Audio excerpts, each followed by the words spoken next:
샬롬, 반갑습니다. 오늘은 에스라입니다. 에스라 7장 이하의 말씀을 가지고 우리가 에스라 세 번째 시간을 좀 가져보려고 합니다. 우리가 에스라를 두 분류로 나눴던 기억이 좀 나실지 모르겠습니다. 1장부터 6장까지는 스룹바벨과 여호수아가 와서 했던 일들이 뭐였습니까? 바로 예루살렘 성전을 다시 재건하는 일을 했던 일들이고요. 그리고 이때 시기적으로는 BC 536년 우리가 잘 아는 1차 포로 귀환의 때였다는 거. 쉽게 말하면 하드웨어적인 좀 부분들을 1차 포로 귀환 때 준비를 했고, 그리고 79년 뒤인 BC 457년에는 우리 에스라서를 기록했던 에스라가 1754명을 데리고 우리가 이렇게 2차 포로 귀환, 그러니까 그 간격은요 꽤 있습니다. 6장과 7장 사이에는 한 장밖에 되지 않는 것 같지만 그 안에는 굉장히 긴 시간이 79년 정도의 시간이 이렇게 들어있고요. 우리는 또 4장과 5장과 6장 사이에서 어떤 또 책을 보았습니까? 6장이 끝나고 에스더를 우리가 또 함께 그 중간에 이야기를 보았고요. 그리고 또 하나 본다면 1장부터 6장까지는 에스라 본인의 이야기가 아닙니다. 그것은 들었던 이야기들을 기록한 내용이고요. 바로 오늘부터 보고 7장부터 10장까지 보게 되는 내용이 바로 2차 포로기한 때 에스라 본인에게 있었던 일들을 이렇게 기록하고 있습니다. 그런데 우리가 이제 그 배경 가운데 하나 더 점검하고 복습하고 가야 되는 것은 에스라가 어떤 사람이냐? 바로 페르시아 황제의 법률 담당 자문위원이 될 정도로 굉장히 종으로 끌려갔지만, 포로로 끌려갔지만 그 안에서 권위와 권세뿐만 아니라 학문적으로도 당대 최고 인물이 되었던, 아주 실력이나 능력 또한 부족함이 없었던 사람이 바로 에스라였다. 그런 이유로 유대인들 안에 있어서 그 긴 역사 가운데 유대인들의 랍비, 근데 그 랍비 중에 랍비, 다른 말로 랍반이라고 하는 사람들의 3명이 있습니다. 그중 한 사람이 에스라고 힐랄과 가말리엘, 이 3분이 랍비 중에 랍비였다라고 하는데, 그 중에 한 분이었던 이 에스라를 오늘 또 한번 이야기를 통해서 7장부터 10장까지의 이야기를 보려고 합니다. 1절에 보면 그 에스라의 자기소개가 나옵니다. 이 일 후라는 것은 1차 포로 귀환 이후에 있었던 일, 바로 이제 79년 이 안에 있었던 일 후에 바사왕 아닥사스다 왕, 이게 누굴까요? 우리가 지난주까지는 다리우스 히스타페스 크세르크세스라는 사람을 보았죠. 그 사람의 아들로 보입니다. 아닥사스다 롱기마누스라고 하는 사람인데, 이 아닥사스다가 왕에 있을 때 에스라라는 자가 있으니라. 그는 스라야의 아들이요, 아사라야의 손자요, 힐기야의 증손이요, 살룸의 연손이요, 사독의 5대손이요, 아이두베의 6대손이요, 아마리아의 7대손이요, 아사라의 8대손이요, 무라요스의 9대손이요, 스라히야의 10대손이요, 우시엘의 11대손이요, 붓기의 12대손이요, 아비수아의 13대손이요, 비느하스의 14대손이요, 엘르아살의 15대손이요, 대제사장 아론의 16대손이라고 굉장히 자신을 정중히, 그냥 나는 어디 사는 누구라가 아니라 처음부터 자기를 살필 수 있는 모든 부분을 정중히 소개합니다. 이 에스라가 바벨론에 올라왔었으니 그는 이스라엘 하나님 여호와께서 주신 모세 율법에 익숙한 학자로서 그의 하나님 여호와의 도우심을 입음으로 왕에게 구하는 것을 다 받는 자였다. 그러니까 이 에스라가 자기를 소개할 때 보십시오. 뭐라고 얘기하냐? 참 대단한 얘기를 합니다. 모세 율법에 익숙한 학자다. 저는 목사지만 지금도 성경에 익숙하다라고 쉽게 얘기 못하겠습니다. 왜냐하면 볼 때마다 참 모르는 것도 많고 볼 때마다 깨닫는 것도 아직도 너무나도 많은 거예요. 그러니 자기 입으로 자기가 율법에 익숙하다라는 말은 정말 쉽지 않은 얘기고, 그러나 이 말이 과장된 말은 또 아닙니다. 그만큼 에스라가 굉장히 학문적으로 뛰어났기 때문에, 그리고 당시 세계 전체를 어떻게 보면 통치하는 이 아닥사스다 왕에게 에스라가 무엇을 부탁하면 거절하지 못했다. 곧 그 얘기는 에스라가 그 나라에 있어서 그 왕에게 얼마나 권위와 신망을 받는 사람이었는지를 볼 수 있죠. 아무리 그 사람의 능력이 있어도 왕에게 마음껏 받을 수 있었다는 것은 그만한 실력이 있고 그만한 능력이 있고 왕과 사이에 신망이 있었기 때문에 가능했던 것이 그냥 그 사람하고 친해라고 받을 수 있는 문제는 아니었을 겁니다. 그래서 아닥사스다 왕이라는 페르시아의 황제에게 그에게 법률 담당 자문이었으니 그 정도쯤은 또 가능하지 않았을까 생각해 봅니다. 그리고 아닥사스다 왕 제7년에 이스라엘 자손과 제사장들과 레위 사람들과 노래하는 자들과 문지기들과 느디님 사람들 중에 몇 사람이 예루살렘으로 올라올 때, 2차 포로 귀환할 때를 얘기하죠. 1차 포로 때는 49,897명이 왔었죠. 2차 때는 참 에스라의 또 통이 큽니다. 몇 사람 왔대? 우리 같은 몇 사람이면 많어도 100명 있지 않습니까? 근데 되게 쉽습니다. 성경의 페이지 수랑 똑같아요. 1754명이 함께 올라오는, 이게 에스라의 스케일이죠. 그래서 8절에 이 에스라가 올라왔으니 왕의 제7년 다섯째 달이라. 첫째 달 초하루에 바벨론의 길을 떠났고 하나님의 선한 손에 도우심을 입어 다섯째 달 초하루에 예루살렘, 그러니까 1월 1일에 떠나서 5월 초하루에 도착했으니 그 페르시아로부터 이스라엘까지 몇 개월 걸렸다고 우리가 딱 계산해 볼 수 있습니까? 4개월 정도라는 결코 짧지 않았던 거죠. 여러분, 여행을 가보신 분들은 알겠지만 5박 6일도 힘듭니다. 그렇죠? 3박 4일도 결코 그렇게 만만치 않는데 4개월간을 지나서 지금 도착하게 되는, 오늘 여기까지의 이야기를 보면 우리가 교회가 세워지고 교회가 건강하려면 이 어떻게 세워져야 되는지를 1, 2차 포로교환을 통해서 딱 보게 됩니다. 여러분, 교회가 아무리 아름다워도요, 그 안에 뭐가 들어가지 않으면 안 됩니까? 말씀이 들어가지 않으면 안 되는 거예요. 컴퓨터가 아무리 좋은 CPU를 가지고 하드를 갖고 있다고 할지라도 그 안에 소프트웨어가 좋지 않으면 그 컴퓨터는 뭡니까? 깡통입니다. 아무 쓸모 없는 거예요. 그냥 CPU만 비싸고 하드웨어만 비싼 거죠. 그런데 정말 지금까지는 하드웨어를 스룹바벨과 여호수아가 준비했다면 이제는 에스라가, 우리가 하는 성경 강좌가 바로 에스라 성경 강좌 아니겠습니까? 그래서 이 에스라가 소프트웨어를 만들어 그들에게 셋업을 하니까 이 이스라엘 백성은 굉장히 강력해졌던 거죠. 아무리 교회가 좋아봐야 말씀 없으면 공연장입니다. 그러니까 지금의 대부분의 교회들이 깨닫고 봐야 되는 건 건물이 아니라 그 안에 있는 소프트웨어가 굉장히 중요하다는 거죠. 그래서 10절에 우리 다 같이 한번 읽어볼까요? 이 말씀이 굉장히 또 에스라에 있어서 빼놓을 수 없는, 우리가 꼭 암송하면 좋은 말씀입니다. 시작. 에스라가 여호와의 율법을 연구하며 준행하며 율례와 규례를 이스라엘에게 가르치기를 결심하였더라.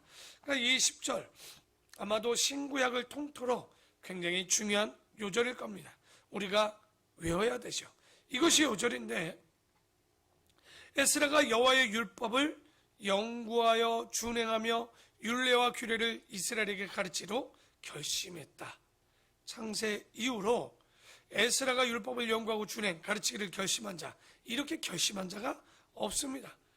그래서 목회자의 롤모델이죠. 그러나 문제는 뭐냐? 에스라가 오래 살지는 못하십니다. 그게 참 항상 사람이 좋으면 금방 죽는 거예요. 그렇죠? 우리가 성경 안에서도 왕들 중에서도 그런 분들이 얼마나 많이 있습니까? 요시야 왕 같은 경우 참 사람이 괜찮은데 또 이 젊은 왕이 또 금방 죽으니 이스라엘 역사가 필라멘트 끊어지듯이 반짝하고 사라지는 이런 일들이 있었지 않습니까? 그래서 21절입니다. 21절에 나 곧 아닥사스다 왕이 유보라된 강 건너편 모든 창고지기에게 조서를 드려 이르기를 하늘의 하나님의 율법학자 겸 제사장 에스라가 물은 너희에게 구하는 것을 신속히 시행하되 은은 100달란트까지, 밀은 100고루까지, 포도주는 100바까지, 기름도 100바까지 하고 소금은 정량 없이 하라. 무릇 하늘의 하나님의 전을 위하여 하늘의 하나님이 명령하신 것은 삼가 행하라. 어찌하여 진노가 왕의 왕자의 나라에게 임하게 하랴. 내가 너희에게 이르노니 제사장들이나 레위 사람들이나 노래하는 자들이나 문지기들이나 느디딤 사람들이나 혹 하나님의 성전에서 일하는 자들에게 조공과 관세와 통행세를 받는 것이 옳지 않으니라 하였노라. 이게 대단한 조소를 내려준 거예요. 아닥사스다 롱기마누스가 에스라가 다시 자기 조국으로 돌아가겠다니까 그 지역에 있는 통치자들에게 다 보낸 거예요. 근데 그 고백이 기막히지 않습니까? 하나님의 명령으로 지어지는 성전을 위하여서 너희가 우리 왕과 자녀들을 위해서 얼마든지 이 내용들에 대해서 베풀라라고 얘기하는, 이게 이런 조서를 내릴 수 있었다라는 건 우리가 뒤에 보는 느헤미야, 지금 보는 에스라가 자기가 맡은 본문에 얼마나 충성되고 성실한 사람이었는가. 여러분, 우리 교회 안에서도 누가 열심히 사역자나 평신도가 열심히 하다 어디 가서 뭘 하겠다고 그러면 교회가 어떤 마음일까요? 항상 와서 청소하고 헌신하고 봉사하고 정말 주의 나라와 교회를 위해서 열심히 일하는 사람이에요. 아마요, 갈 때 집안에 있는 거, 우리가 그런 거 있죠. 자식에게 줄 때 입안에 있는 것도 뺏어 줄 정도로 얼마나 그가 예쁘면 그런 행동을 할 수 있었을까. 이것은 에스라나 느헤미야가 확실히 실력 있는 사람들이었고 그 맡은 바 전력 전심으로 모든 일들을 노력했기 때문에 가능했던 거죠.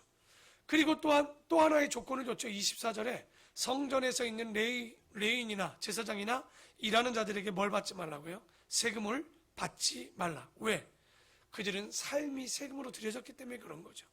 종교인으로서 그 안에서 헌신하는 자들이니 세금 받지 말라고 딱 이야기해 줍니다.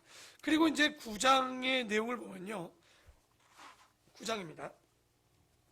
9장 1절에 보면 이 일 후에 방백들이 내게 나와 이르되 이스라엘 백성과 제사장들과 레위 사람들이 이 땅 백성들에게 떠나지 아니하고 가나안 사람과 헷 사람과 브리스 사람과 여부스 사람과 암몬 사람들과 모압 사람들과 애굽 사람들과 아모리 사람들이 가증한 일을 행하여, 왜 이런 일이 벌어졌을까요? 이게 혼합이 돼버린 거죠. 자본이라고 그러죠. 이게 지금 유대인들과 이방인들이 결혼하는 일이 벌어졌던 거예요. 그들의 딸을 맞이하여 아내와 며느리로 삼아 거룩한 자손이 그 지방 사람들과 서로 섞이게 하는데 방백들과 고관들이 이 죄의 문제는 더욱 으뜸이 되었다 하는지라. 그러니까 지금 스룹바벨과 여호수아가 지나고 79년 동안 있었던 일들을 이제 알게 되는데 1차 귀환하고 지금 거의 80년째 되는 동안 무슨 일이 벌어졌냐. 오늘 2절의 말씀처럼 방백들, 지도자들, 내노라는 사람들이 다 이방 여자들하고 결혼하는 일들이 벌어졌단 말이죠. 그러나 이게 무슨 그러면 외국 여자랑 결혼하거나 이러면 안 되냐 이 말이 아니라 그 결혼으로 나타난 결과 때문에 문제가 생겼던 거죠. 바로 그 부인들이, 이방 여인들이 가져온 우상들을 섬기게 된 거. 이거 이미 봤죠. 두 번의 역사 가운데 솔로몬이 1000명의 부인을 데려왔을 때 사사기에 그들과 동거하고 동화되는 이 일들이 그때 동일하게 벌어졌단 말이죠. 그러니 이 일을 에스라가 이 일을 보고 듣고 들었을 때 방성되고 가면서 수염과 머리카락을 자르며 주워 뜯으며 죄를 뿌리며 얘기합니다. 너무 비 오는데 그 추운 날 울고 슬퍼 금식하니까 백성들이 얘기합니다. 선생님이요, 이런 일 때문에 선생님을 보내신 것 아니겠습니까? 우리가 다 독했으니 선생님이요, 이제 그만하소서. 그래서 이 일로 백성들이 독했다는 얘기에 에스라도 백성들도 정신 차려서 전국 방박공곡으로 무엇을 하느냐, 이방인과 결혼한 사람들의 목록을 3개월간 찾아서 다 기록합니다. 그리고 다 찾아서 국민총회를 열어서 그 3개월간 찾았던 사람들에게 각서를 쓰고 맹세하게 합니다. 그 맹세의 내용이 뭐냐? 지금과 사는 부인 그리고 그들과 낳은 자녀를 다 내쫓기로 결정합니다. 근데 아무리 좋은 결정이어도 이게 문제가 되지 않을 수 없었습니다. 10장에 보면 근데 더 큰 문제를 하나 짚고 넘어가야 되겠죠? 10장 18절입니다. 제사장의 무리 중에 이방 여인을 아내로 맞이한 자는 예수와 자손 중 요사닥의 아들과 그의 형제 마세야와 엘리야세와 야립과 그달랴라. 여기 아는 사람 하나 나왔는데 모르죠. 아는 사람이 누굽니까? 예수아의 자손 중 요사닥의 아들이라고 나오죠. 예수아가 누굽니까? 바로 예수아 대사장을 요사닥의 아들이라고 이렇게 표현하고 있지만 이게 누구냐? 바로 여호수아, 우리가 알고 있는 바로 이 그 대제사장이었던 여호수아를 얘기하는 거예요. 그러니까 우리가 스가랴 때 이 여호수아를 용서했다고 했지만 여러분 보십시오. 황 목사가 이방 여인하고 결혼했대요. 그러면 어떡합니까? 에이씨, 목사님도 했는데 뭐 우리쯤이야? 라는 일이 벌어지기 때문에 교회 안에 임직자들도 그 직분자들도 중요한 거예요. 그러니까 장로나 권사나 안수집사나 목사가 어떤 일을 하잖아요. 밑에 있는 성도들은요 굉장히 쉽게 합니다. 에이 뭐 권사님도 했는데 뭐 안수집사님도 했는데 그건 굉장히 나쁜 거죠. 누가 했다고 똑같이 하는 것도 나쁘지만 하지만 직분이라는 건 하나님이 주신 책임입니다. 책임은 그만한 의무와 권리도 있지만 의무도 있고 책임도 있다는 얘기거든요. 그러니까 바로 이렇게 통혼의 범죄들이 뭐 지도자도 이런 일들을 하는데 뭐가 문제겠습니까? 하고 문제가 터졌던 거예요. 그리고 나서 여러분 그 다음 장이 뭡니까? 느헤미야로 가죠. 근데 그냥 갈 수가 없는 거예요. 여러분 느헤미야가 했던 사역이 어떤 일이었냐면 성벽 재건이었습니다. 근데 우리가 느헤미야를 볼 때마다 이해하지 못하는 이유가 있어요. 왜 성벽을 재건하냐는 얘기예요. 분명히 여호수아와 우리가 스룹바벨의 성벽과 함께 성전도 재건했는데 왜 성벽을 또 재건하냐는 말이에요. 80년이 지났으니까 성벽이 좀 우리처럼 그런 벽이 아니잖아요. 돌로 쌓고 조금 다르죠. 1, 2년 가는 벽도 아니고 굉장히 오래 가는 거죠. 그런데 우리가 여기서 한 이야기만 보고 오늘 마무리를 해본다면 우리가 에스라 10장까지 읽어보면 이방 여인을 거기 보면 그 자손들의 이름을 쭉 쓴 거예요. 오늘 막 이렇게 하지 않았던 이유는 그 안에 찾아낸 이방 사람들과 마지막에 보면 결혼했던 대표자들을 막 이름을 적어놨죠. 그 이름들을 보면 상당한 사람이 상당한 지도층들이 바로 이방 여인과 결혼했다는 걸 보여줍니다. 에스라가 그러면 쉬울까요? 이 처리가 결코 쉽지 않았습니다. 여러분 집안에 강아지 한 마리가 있고 그 강아지도 팔거나 혹은 뭐 이런 것들을 누구에게 줄 때도 마음이 굉장히 아픕니다. 아무리 이방 여자지만 그 이방 여자와 결혼했고 그 이방 여자 사이에 아이를 낳았기 때문에 이것을 에스라가 말씀대로 한다지만 갈라낸다는 것은 결코 쉬운 일이 아니었을 겁니다. 여러분 이 여인들이 무슨 죄입니까? 알고 보면 좋아해서 결혼했단 말이에요. 좋다고 해서 결혼했는데 여기서 결혼이 끝내지고 서로 헤어진다면 여자는 인생 끝난 거죠. 괜히 히브리 남자 만나 결혼해가지고 남은 일생 다 망친 거예요. 그렇다고 에스라 입장에서 그냥 넘어갈 수 있는 일도 아니었단 말이죠. 눈 감아주면 이거는 제대로 쓸 수가 없는 거예요. 일벌백계라고 이 일을 정확히 하지 않으면 아니 된다는 거죠. 그러니까 에스라가 정말 고민에 빠졌을 것 같아요. 그래서 그들에게 전부 일일이 각서를 받은 거예요. 이건 내 뜻이기도 하고 하나님의 뜻이기도 하지만 너희들이 각서하지 않으면 안 된다는 거죠. 그러니까 각서를 안 쓰면 솔직히 어떻게 됩니까? 이스라엘 남자들이 쫓겨나게 되는 거예요. 결국은 이 남자들이 어떻게 합니까? 여자들과 자녀들을 내쫓게 되는 결과를 갖게 되죠. 하나도 남김없이 다 내쫓아버립니다. 그런데 문제는 그래서 끝났을까요? 여러분이 이방 여자의 가족이나 친척이나 아비나 오빠나 동생이 되어보십시오. 어떻겠습니까? 이거 그냥 지나갈 수 있는 게 아니에요. 친정으로 쫓아온 이 모습을 보고 여자가 온유월에 한을 뽑으면 어떻게 됩니까? 독을 뽑으면 온유월에도 서리가 내린다는 말이 있었죠. 그러니까 한이 맺힌 여자들이 떼거지로 자기 민족으로 돌아오니 이게 이제 형제들이 난리가 나온 거예요. 이 형제들과 가족들과 민족들이 참지 않아서 다시 한번 예루살렘으로 다 쳐들어갑니다.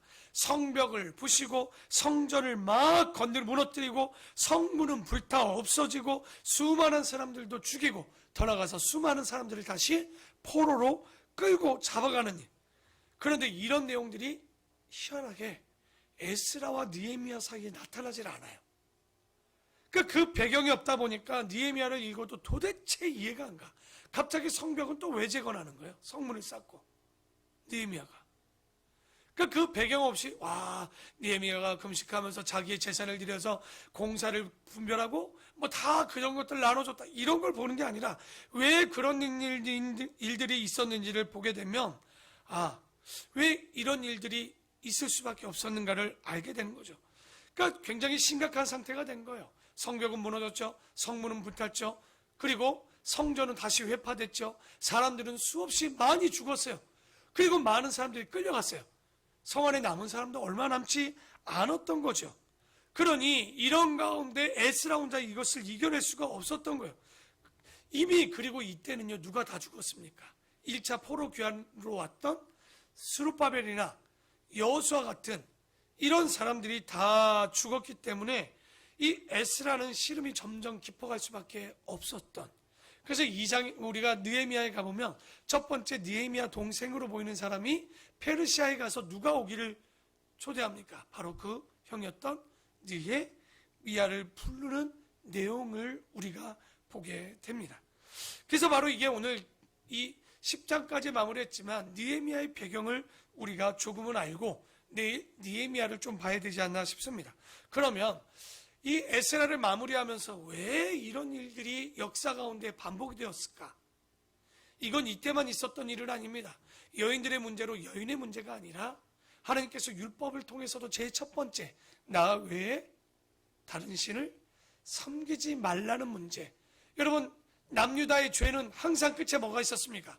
그들이 산당은 제하지 못하였다. 북이스라엘의 죄는 뭡니까? 여로보암의 죄를 떠나지 못했다. 여로보암의 죄가 뭡니까? 애굽에서 갖고 온 이방신, 산당에서 뭐합니까? 그 이방신들을 가지고 제사하는 일들. 왜 이런 일들이 계속적으로 거듭 역사를 뒤로 돌아가 보면 사사기 때 모세가 여호수아에게 전했던 이야기 중에 하나가 뭡니까? 그곳에 그들을 뭐하는 전쟁? 진멸하는 전쟁을 하라고 했습니다. 가나안 땅에 있는 자들과 절대 통혼하지 말라고 합니다. 그들과 같이 있지 말라고 합니다. 다 내어쫓든지 다 죽이라고 합니다. 그런데 그 안에 보면 여호수아의 이후에 사사기의 문제는 뭐가 됩니까? 그들과 함께 동거하다 동화되었다는 이야기가 나옵니다. 여러분 성경은 분명히 얘기합니다. 여러분이 어제도 우리가 설교 때 얘기했지만 이 작은 부분은 우리 마음에 들어오는 거예요. 그래서 죄는 모양이라도 버리셔야 됩니다. 요것쯤이 이건 뭐 취미여도요 그 모양이 죄악이면 절대 해서는 안 됩니다. 어제 말씀드렸던 야고보서 1장 15절 뭐라고 합니까? 욕심이 잉태하면요 임신부가 욕심을 잉태하면 어떤 일이 벌어집니까? 죄도 낳고 죄만 낳는 게 아니에요. 뭐도 낳는다고요? 사망도 낳느니라라고 얘기합니다. 욕심도 죄고요. 사망도 낳고요. 욕심의 씨앗이 마음에 들어오지 않도록 그러기 때문에 우리는 어제와 같이 결론을 두고 싶습니다. 우리 마음에 말씀과 하나님이 가득 차지 않으면 결코 우리는 그리스도 안에 그리스도인이 될 수가 없습니다. 오늘 이 이스라엘 백성들이 히브리인들이 1차, 2차 포로 귀환으로 돌아왔지만 성벽을 아무리 쌓아도 여러분 말씀 성경 강좌 한 번 했다고 해서 주일날 말씀 한 번 들었다고 해서 그들이 변할 수 있는 것이 아니었습니다. 매일마다 여러분 정말 제가 하나님이라면 이 새벽을 여는 여러분에게 복 주고 싶습니다. 이 새벽에 피곤한 이 몸을 가지고도 말씀을 듣고자 깬 이 새벽의 영혼들에게 하나님께서 복을 주실 것이고 복을 받을 수밖에 없는 이유는 바로 신명기 8장의 말씀처럼 너희가 복을 받는다는 게 뭡니까? 그 율법을 지켜 행하면 복이요, 그것을 행하지 않으면 저주일 수밖에 없는 하나님의 백성이 살아야 되는 그 법대로 오늘 에스라나 이제 보게 되는 느헤미야나 어떻게 살았습니까?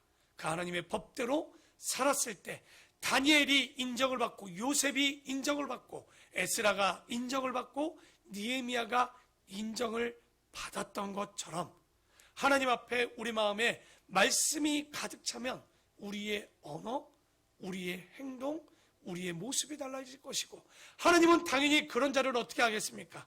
반석이 되어 주실 것이고 산성이 되어 주실 것이고 그런데 왜 산성이 아닐까? 간단합니다.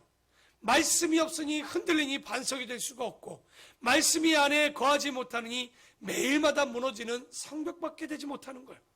오늘 이 말씀을 붙잡고 여러분의 가정에 이 말씀이 살아 운동력이 있어서 우리의 세포를 깨우고 믿음을 깨우고 하나님 앞에 우리의 삶을 깨워서 주님이 우리를 보아도 지켜주고 우리를 비켜주는 산성이 되어줄 수 있는 그런 믿음의 자녀들 지켜내고 살아내는 우리 귀한 성도들이 되어지기를 축원합니다. 아멘.